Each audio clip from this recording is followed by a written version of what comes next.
Hi, I'm Beth Saunders, and we are tackling over 16 years of mementos. Uh, this is from my job with the Navy, my first career. In my previous video, we sorted things into roughly eras or decades, and then we made this really quick, easy album kit, Global Getaway album kit, and there's a link in the show notes if you're interested, but you can use whatever kind of kit. And today we are going to further sort things down onto actual pages to go in this scrapbook. And I've talked about that it's kind of a smash book scrapbook. I have been kind of leaning more towards scrapbook because that's just me, and because I found a lot of dates. So I am kind of doing things chronologically, but I want you to know that it doesn't have to be that way.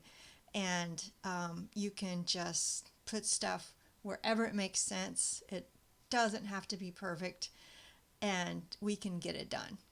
First thing we're going to do is lay out all of those background pages that we made, and ideally you need a lot of space. Now, you could use your dining room table, you could use a spare bed, you could borrow a room at your church, or even the floor of a spare room if you can keep the pets and everything away from it. I was able to borrow my library's meeting room. I checked the calendar and I went when I know nobody else was using it, or at least they didn't have a program going on. And so they very kindly let me use their meeting room, and I laid out all of the background pages. Then I started going through my pictures and mementos and laying them out, starting with the earliest years. And this is actually a method called power layouts, but it doesn't have to be anything official. You're just dealing your stuff out like cards. You don't have a big area where you can lay things out. Remember that these are all pocket pages, and you could actually sort and throw your pictures and memorabilia into the pockets. You can also use the white paper that comes in these pocket pages. You can use those to for additional pages to lay things out. Remember that the pages we made don't have to be in that order in the album, like what we did with the guidebook. You can rearrange those, you can turn them upside down, sideways. You don't have to use the mat that were recommended to lay out.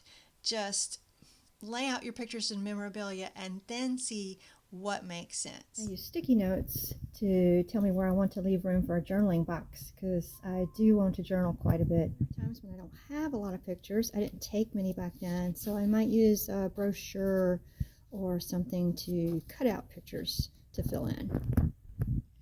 And some pictures are not great memories, and it's just time to let them go. And sometimes they're just not great pictures, or you don't remember why you took them. Some happy little notes, but I don't know where they fall in the story, and some newspaper articles of acquaintances. Wow, I've got such a good start here. Oh my goodness. Spread all around the room. And of course I'm having to add a lot of extra pages. Here's where I'm sorting out some more of my mementos by year that I'm going to have to start stacking them up, and so I can put out more.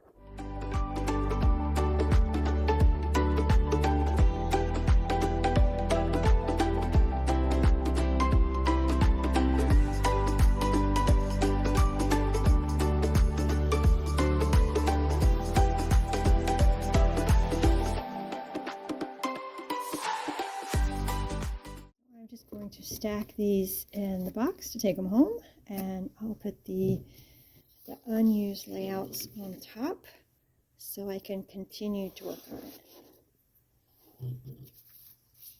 it. Wow, I got so much done today.